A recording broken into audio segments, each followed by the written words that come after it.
We were in the middle of dinner when Mark suddenly set down his fork. He looked at me and asked, "Who is Walter Briggs?" My chopsticks froze in midair. My heart skipped a beat. Walter Briggs? It was a fake name, something Cecilia and I had invented. One drunken night, we made a pact. If one of us ever got into trouble and couldn't be reached, Walter Briggs would be the code. Besides the two of us, no one else knew that name. And Cecilia had been missing for a month. She said she was going on a trip to Thailand and she never came back. I looked at Mark's casual, untroubled face and my heart sank. How could he possibly know that name? The name Walter Briggs was born the year Cecilia and I graduated from college. We had finished a whole bottle of wine and were lying on the rooftop staring at the full moon. Cecilia had her arms slung around my neck, her words slurred. "Sophie, we need a code." "A code for what?" "You know, if one of us ever gets into trouble, disappears, and the other one hears the name, they'll know something's wrong." I laughed, calling her dramatic. But we spent the next hour brainstorming until we landed on Walter Briggs. It sounded so old-fashioned and clunky that it couldn't possibly be a real person's name. Only two people in the world knew what those words meant, me and Cecilia. And Cecilia had been gone for 31 days. She said she was spending a few days in Chiang Mai, Thailand. She had even video called me from the airport, panning her phone across the duty-free shop. "Sophie, see anything you want?" My treat. That was the last time I saw her face. After that, my texts went unanswered. My calls wouldn't go through. Her last social media post was a photo from a night market in Chiang Mai. I called the police. Her family called the police. The authorities in Thailand were investigating, but there was no trace of her. Not a body, no witnesses, nothing. It was as if Cecilia had simply vanished from the face of the earth. And now my husband, Mark, a man who in theory had no connection to Cecilia, a man who had never even liked her, had just casually uttered that name over dinner. "What's wrong?" Mark asked, noticing my stunned silence. He smiled. "You look strange." "No, it's nothing."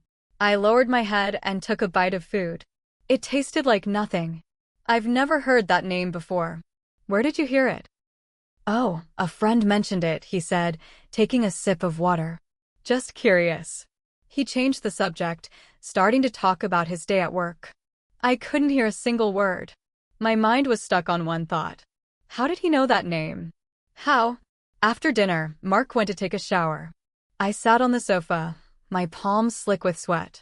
The sound of running water echoed from the bathroom. I glanced at the closed door, then stood and walked to his phone, which he had left on the dining table.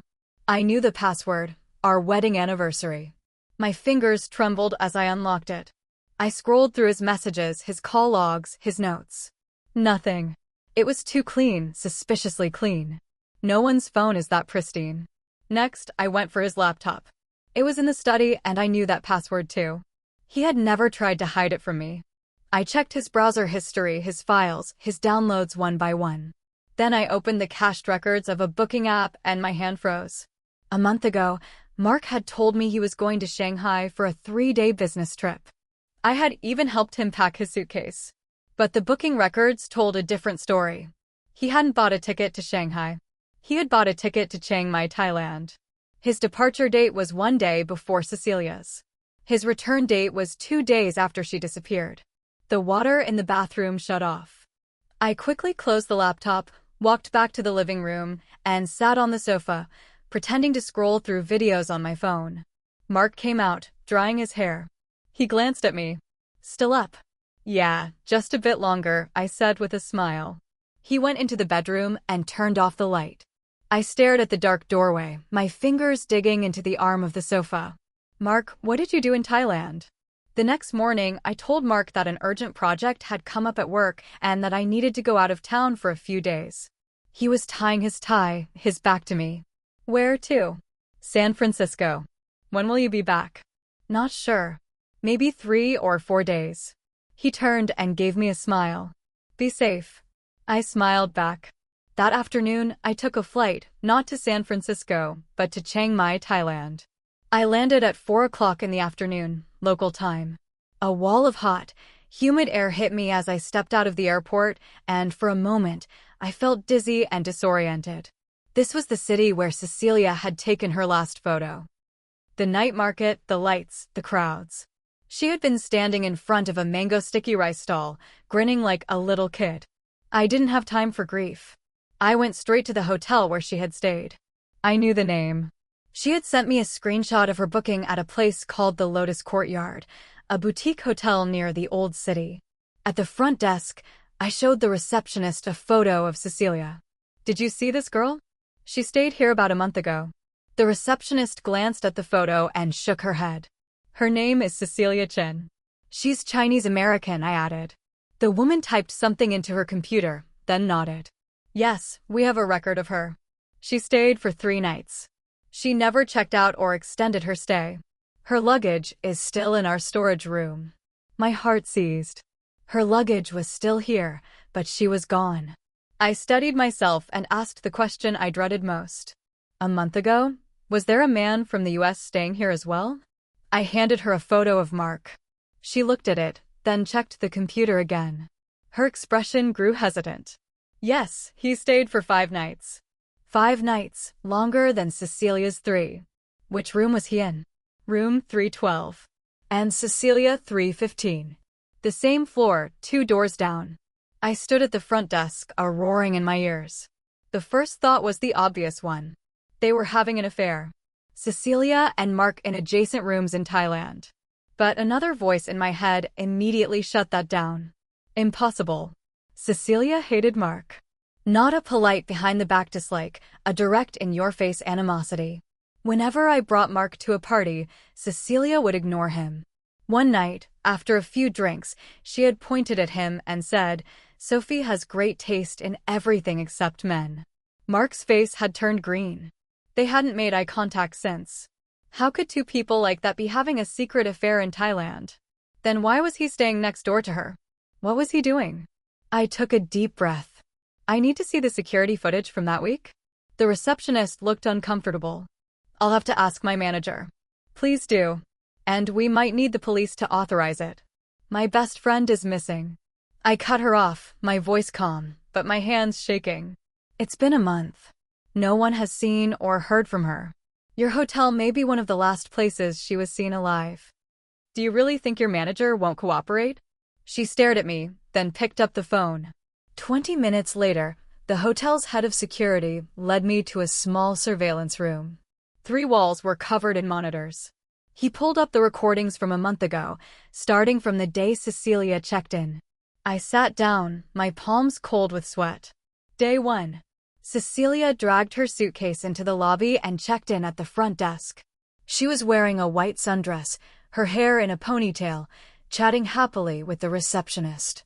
My eyes burned with tears. Then, in the bottom right corner of the screen, a man walked in through the main entrance. A dark blue t-shirt, a baseball cap, a face mask, the way he walked, his posture. It was Mark.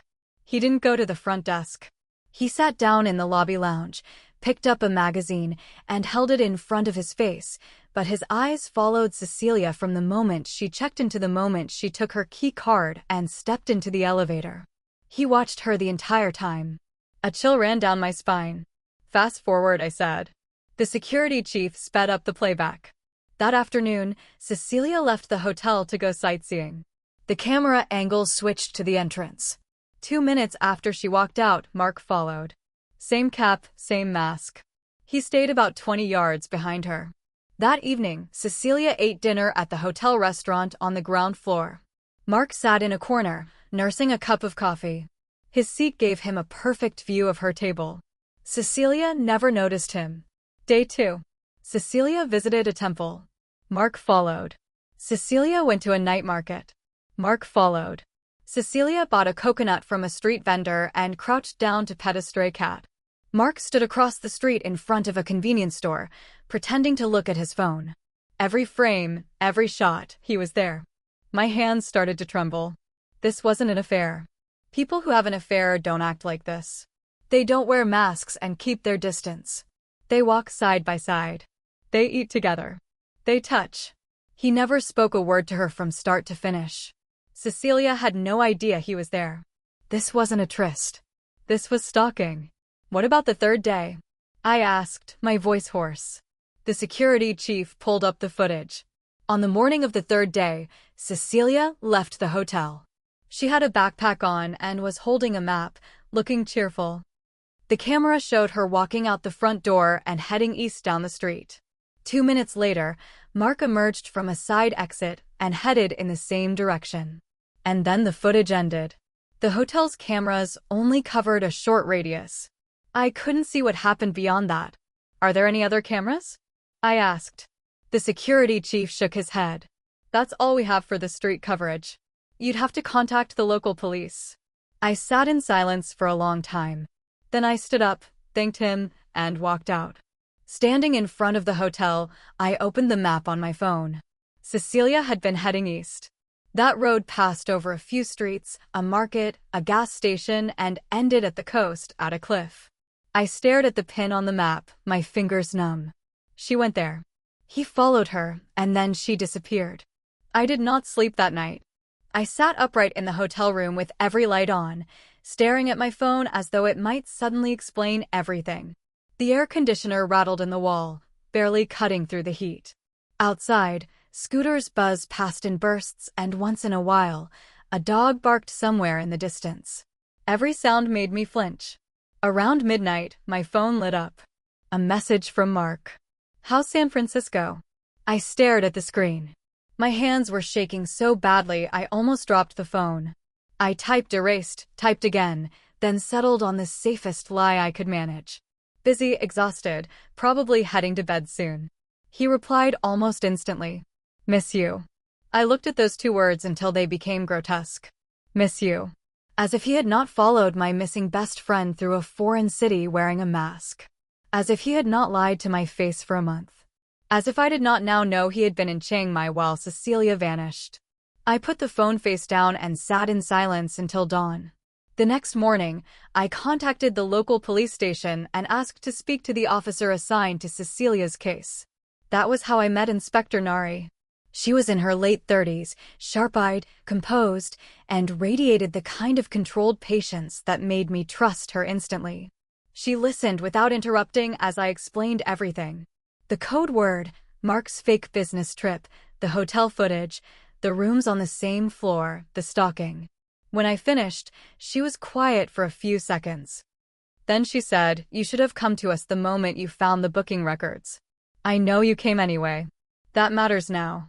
She pulled Cecilia's file from a cabinet and reopened parts of the investigation. By that afternoon, she had already obtained confirmation of Mark's entry and exit records through immigration. She also found something else. During his stay, he had rented a motorbike under the name Marcus Hall. Not Mark Holloway. Marcus Hall. A variation, a shield, just enough to obscure himself if no one was looking too closely. Nari laid the printed record on the desk between us. "He was hiding," I said. "Yes," she replied, "but not very well." The police also pulled limited traffic footage from an intersection east of the hotel. It showed Cecilia passing on foot that third morning. It showed Mark several minutes behind her. And then several minutes after Mark, another figure on a motorbike, helmeted, male build, long sleeves despite the heat. A third person. I stared at the still frame. "Do you know who he is?" "No," Nari said. "But now we know your husband was not the only one following her." That changed everything. Until then, I had been moving between 2 theories, affair or obsession. But this widened the story into something uglier, something organized. Someone else was there. Someone else knew where Cecilia was going. That afternoon, Nari arranged for us to examine Cecilia's stored luggage. The hotel brought it out to a back office. 1 cream suitcase, 1 carry-on, and a canvas tote with a cartoon lemon printed on the side. My throat tightened when I saw them. Normal luggage, vacation luggage. No one packs sunscreen, sandals, and cute summer dresses planning to disappear. Inside the tote, we found a notebook. Most of it was ordinary food spots, temple names, small sketches, shopping lists, jokes to tell me later. Then near the back, I noticed that 1 page had been torn out. The sheet underneath held deep pen impressions. Nari took out her phone, angled the notebook toward the light, then adjusted the contrast on a photo. Slowly, the indented writing became visible. Meet 11:30. If he lies, go east. Cliff View Cafe. Bring copy. Not original. I felt a cold rush through my entire body. Copy of what? I whispered. Nari did not answer right away. She was staring at the words as if they were opening a door neither of us wanted to walk through. When she finally spoke, her voice was calm. Whatever it was, she believed it was important enough to hide. We kept searching. Inside the lining of Cecilia's makeup bag, pressed so flat it was almost invisible, Nari found a memory card. At the station, a technician loaded it onto a desktop computer. The first images were ordinary tourist photos, markets, shrines, food, selfies, a stray cat, sunset over tiled rooftops. Then the sequence changed. A zoomed-in photo of Mark sitting alone at a cafe table, another of him talking to a man outside a convenience store, another of Mark grabbing that man's wrist. The man was partly turned away, but even from the angle, something about him felt controlled, careful, dangerous. Then came a final blurred shot, as if Cecilia had moved too quickly. A hand was reaching toward the camera, not Mark's hand. There was also a short video, only 11 seconds. Cecilia's face filled the frame. She was breathing hard, her eyes wide. If anything happens, she whispered, it's not what Sophie thinks. Mark is here, but he's not the worst part. Then she looked sharply off screen. The video cut. I sat frozen. Mark was involved, but he was not the worst part. By evening, the police had also recovered partial data from Cecilia's hidden phone, which had been found in a sealed flower container inside the storage area of the ruined Cliffview Cafe. She had hidden it there herself. That meant she had reached the cafe. She had understood she was in danger. And she had still managed to leave evidence behind. Recovered from the damaged phone were fragments of deleted messages from an encrypted app. Unknown, you will receive the copy there. Cecilia, why me? Unknown, because no one will suspect you, Cecilia, and after I hand it over, we're done. Unknown, yes. Another message later. Cecilia, he's here. Unknown, ignore him. Do not let him take it. Then one from the morning, she disappeared. Cecilia, if I don't check in by tonight, send everything to Sophie. My vision blurred. Even then, with fear already closing around her, she had still thought of me. There was also an unsent email draft addressed to me. If Mark tells you he was protecting me, don't believe him unless he tells you what happened in Boston first. Boston. The word hit me like a slap. Mark had once mentioned Boston years ago back when we were dating. He called it a consulting contract, boring, temporary, not worth discussing. But Cecilia had used the word like a warning. That night, lying awake in the hotel again, I began piecing together something I should have seen years earlier. Cecilia had hated Mark too quickly. Too specifically, not the way a protective friend hates a boyfriend for vague reasons. She had looked at him the first time they met and gone cold. Mark had gone cold, too. I had assumed they simply clashed. Now I knew better. They had recognized each other. Whatever happened in Boston had happened before me. The next morning, against Inspector Nari's advice, I flew home. I knew it was reckless. I knew I should have stayed under police protection. Let the evidence build. Let the investigation move. But I also knew Mark had been lying to me since before we were married. And I knew that if Boston was the beginning, then the truth was waiting in my house. When I opened the front door, the house was silent. Mark's suitcase was by the wall. He was home. On the dining table sat a sheet of paper. Welcome home, Sophie. My pulse went wild. I moved through the house room by room until I heard movement from the study. Mark stepped into the hallway. For a moment, we simply stared at each other. He looked exactly the same as always. Calm, controlled, crisp shirt, mild eyes. The same face that had once made me feel safe. Now it made my skin crawl.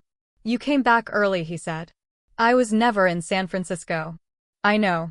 The flat honesty of it was somehow worse than another lie. You knew I went to Thailand. Yes.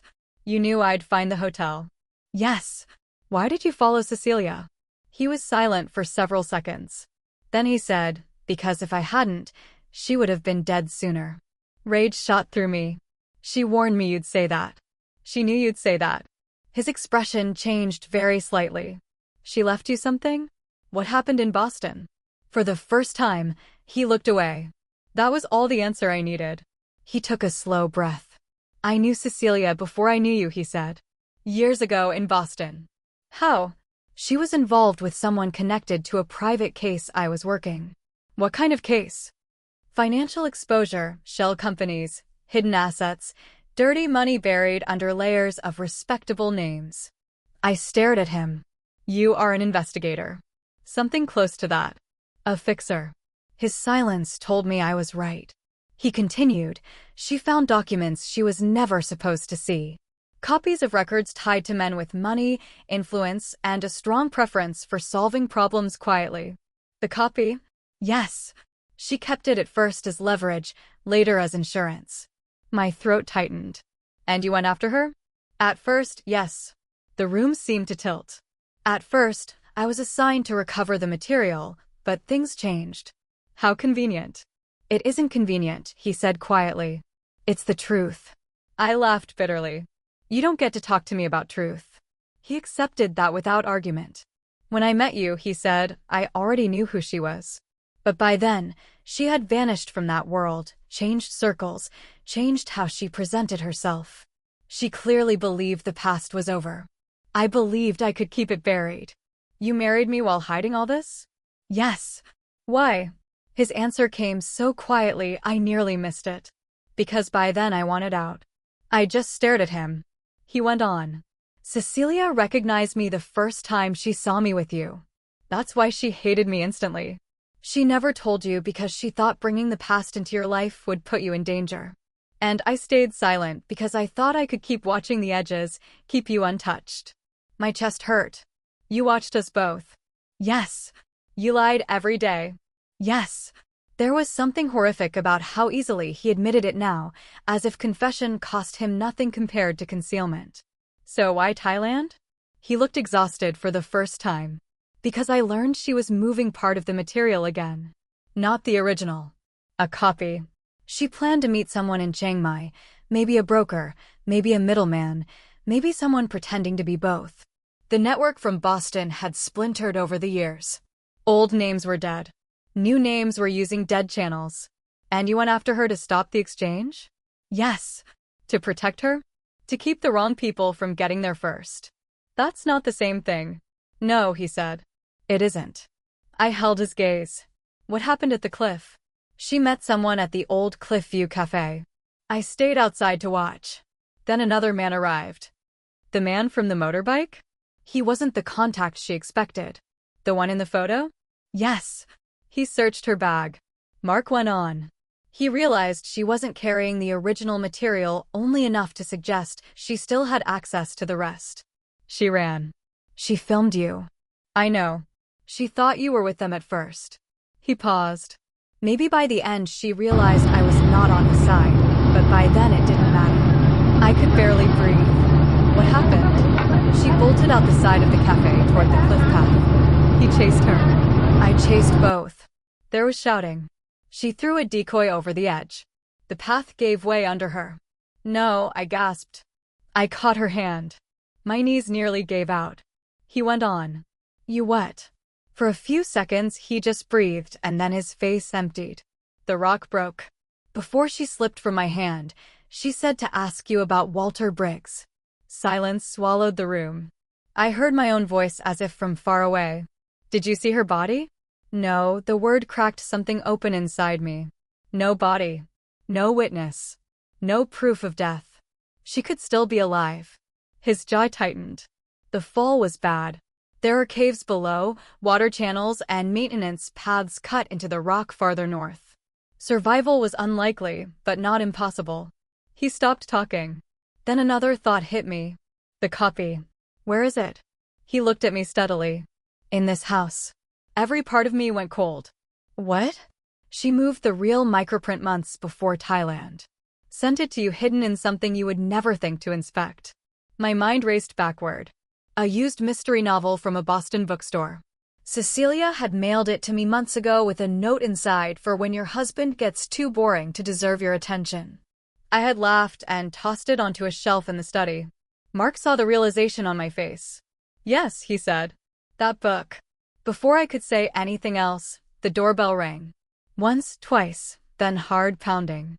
Mark's head snapped toward the front of the house. How many people know you came back? He asked. I don't know.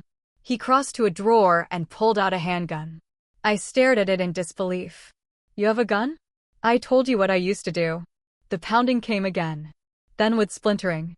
Study, he said sharply. Top shelf, black cover, gold lettering.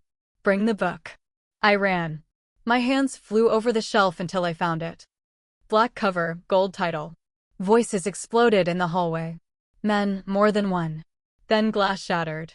I reached the study doorway just in time to see the motorbike man standing in the hall with two others behind him. No helmet, no mask, clean clothes, calm eyes. He looked less like a thug, more like a private banker with a taste for violence. His gaze dropped to the book in my hands. There it is, he said softly. You killed her, I said. A faint smile touched his mouth. Your friend was inconvenient. Mark raised the gun. Take one more step. The man finally looked at him. You should have stayed buried with Boston. So they did know each other, not just casually. Not recently, though. From the beginning. You worked together, I said. Neither answered. That was enough. The man's smile sharpened. Your husband used to be useful. Then he developed a conscience. Very embarrassing. Mark fired. The first shot shattered the mirror beside the man's head as he moved. Chaos exploded. One of the others lunged forward. Mark fired again. A body slammed into the wall. I ducked behind the study door, clutching the book to my chest. More shouting. More glass breaking. Heavy footsteps. Then Mark's voice cut through the noise. Sophie, back door now. I ran, through the kitchen, through the mudroom, into the yard. I scrambled over the back gate and dropped into the alley just as a car screeched to a halt at the curb beside me. The passenger door flew open. Inspector Nari leaned across the seat. Get in. I got in and she sped away. As the car tore away, I twisted around in my seat just in time to see Mark emerge from the side gate. Blood at his temple, guns still in his hand. The motorbike man came after him. 2 gunshots cracked through the alley. Then the house disappeared behind us. Later, she told me she had alerted contacts in the US the moment I booked my return. Once the Thai evidence linked to names already under quiet scrutiny overseas, people had started watching the house. Not closely enough to stop them from entering, but close enough to pull me out. What followed felt unreal. Statements, evidence rooms, bright forensic lights, federal agents speaking in clipped voices. The mystery novel cut open under supervision. Inside the spine, sealed between layers of binding, was a strip of microprint, accounts, transfers, names, shell companies, buried networks. Enough to ruin people in 3 countries. One federal investigator went still when he saw a specific name. The Bangkok broker, he said. Inspector Nari looked at him. He's been dead for months. He nodded grimly, which means someone's been using dead channels to clean up old problems. By dawn, arrests were underway. 2 of the men from the house were in custody. A storage unit tied to one of the shell entities had been raided. Digital fragments matching the microprint were found. And Mark was alive. He had been found unconscious 2 streets away, shot through the shoulder and beaten badly, but alive. I saw him 3 days later in a hospital room under guard. Bruised jaw, stitches over one eyebrow, one arm in a sling. He looked at me as though he had been waiting for me every hour since he woke up. I stayed near the door. They found the files, I said. I know. They arrested some of them. I know. I gripped the door frame and Cecilia. For the first time, something real crossed his face. They searched below the cliff again using the updated path from the cafe and the old service trail north of the ledge. My heart stopped. They found signs someone survived the fall. Every nerve in my body lit up. What signs? Torn fabric used as a bandage. Blood. An empty bottle from the cafe stock. Footprints leading inland through a maintenance path. I stared at him. She lived. She may have. The trail ended near a service road. No cameras, no confirmed sighting after that, but that was enough. Enough to breathe, enough to believe. I looked at Mark for a long time, I don't know what part of you is real? His answer came quietly. Not enough of it. I filed for divorce before he left the hospital. The scandal broke slowly. First financial leaks, then old filings reopened, then shell companies tied to respectable firms, then names from Boston resurfacing beside names from Thailand, Hong Kong, and New York.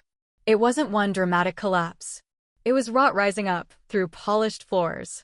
Mark cooperated enough to damage the network, not enough to free himself from it. Months passed. Then one morning, a package arrived with no return address. Inside was a single silver star earring. My breath caught. Cecilia had a pair exactly like that in college. Beneath it was a photograph. A woman seated in profile at an outdoor cafe somewhere coastal and bright. Scarf over her hair. Sunglasses hiding half her face. Thinner than before. Sharper. Alive. It was Cecilia. I turned the photo over. In her handwriting were 7 words. Walter Briggs worked exactly as intended. I slid to the kitchen floor and cried so hard I could barely see. Weeks later, I went to the ocean alone. I brought the silver star earring from the package and the matching one recovered from Cecilia's belongings in Thailand. The wind pulled at my hair as waves struck the rocks below. Cecilia used to say survival in stories was always romanticized. That in real life it was usually ugly, lonely, and badly timed. That sometimes the bravest thing a person did was simply keep moving after the world gave them every reason not to. I stood there for a long time. Then I put both earrings back in my pocket. I kept them. One for the girl who vanished at the edge of a cliff. One for the woman who climbed back out of the dark and chose not to be found until she was ready. As for Mark, he became what men like him fear most, not dead, not forgiven, known. And in the end, that was a harsher sentence than prison. Because some stories do not end with love. They end with truth. And the truth had finally surfaced.